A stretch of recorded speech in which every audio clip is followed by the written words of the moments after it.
Story.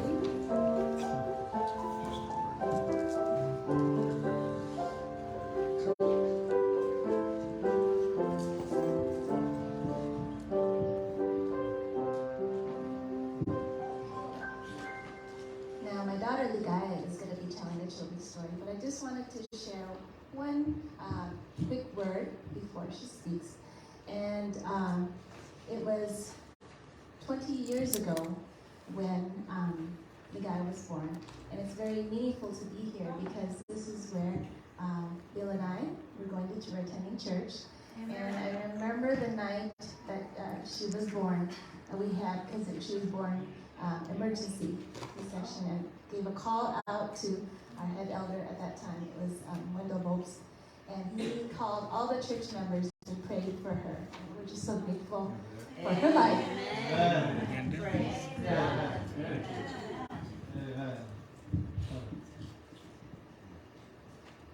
สบายดีน้องๆทุกคนวันนี้เรื่องจะเล่าให้น้องฟัง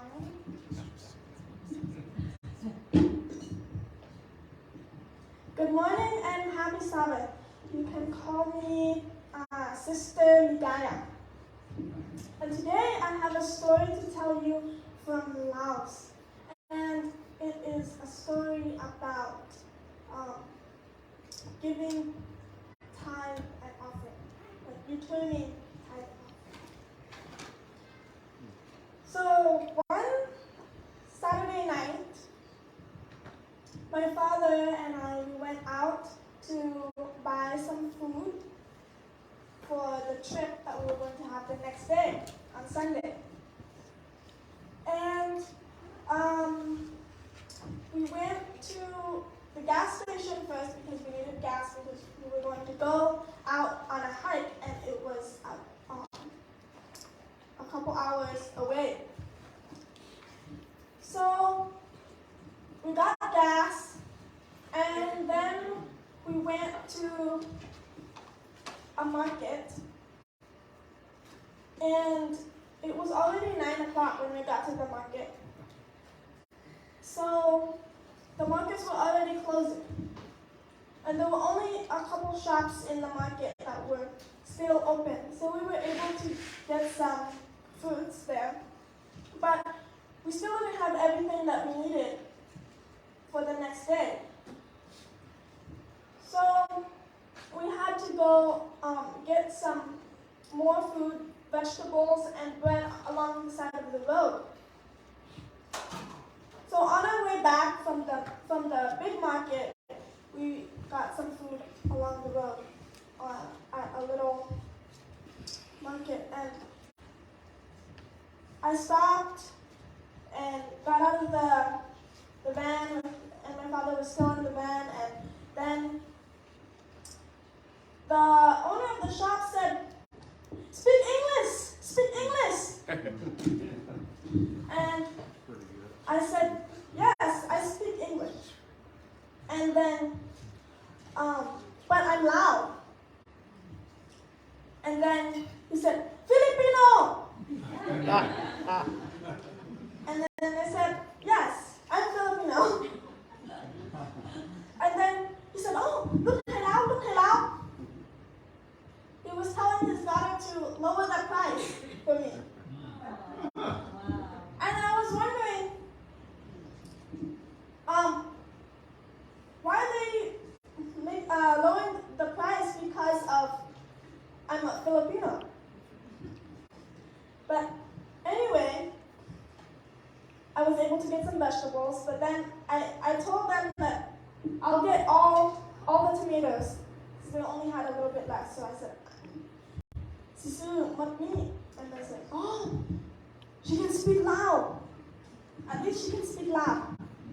And then they asked me, "How long have you been here?" And I said, 18 years. And they were like, "Oh, very long, wow." And then, so then they knew, "Oh, that's why you can speak loud." So then I got the tomatoes and some other vegetables and got in the van again, and we went on, but we still didn't have everything we needed. We needed to get some bread because my mother told me that we need to get two loaves of bread for the trip the next day. So then we stopped at another place alongside the road, and it was an indoor shop. And so I went in, and this shop had two loaves of bread. I go in there, and the price is $35,000. And then I thought, oh, this is too expensive. So I went to find my father, and he was in the other shop, close to that shop. And I went into the other shop to find my father, and I asked him, should we get this bread? It's $35,000. And then he said, let's see if there's bread here. So I looked in that shop, but there was a place to put bread, and the price there was $21,000. But there was no bread. So I had to go back to the other shop. My father said, you should get it there because we don't know where else we will be able to find bread before the trip.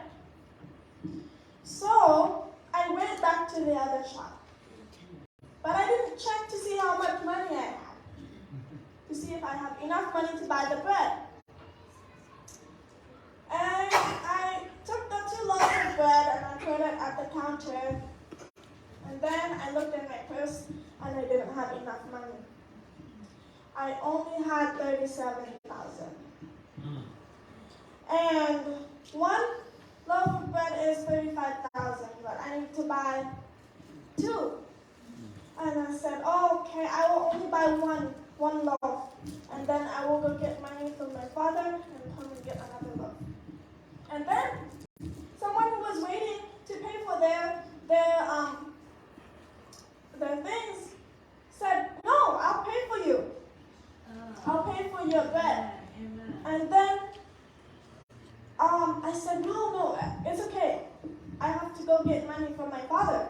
And he said, no, I'll pay for you. So he takes out 100,000 and gives it to me. He gives it to the cashier. And then I try to make sure that I get all the money out of my purse to give it to the cashier so that the other man can get his fair change because he helped me. But then when the cashier gave the change to him, he said, no, give it to her. And I said, no, I can't take it. So then that man, he said, here, take it, and he gave it to me. And I said, oh wow, thank you. Actually, I said, no, I can't take it again. And then he said, no, you need it. And I was wondering, how does he know that I need this? But I said, thank you so much. And khop jai, and then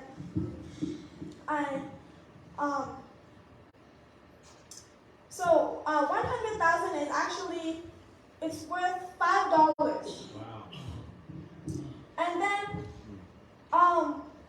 so I'm like, wow, this man, he helped me. And then I went out and I found my father and I said, do you need money? Or do we have not enough money for something? Or are we short on money right now?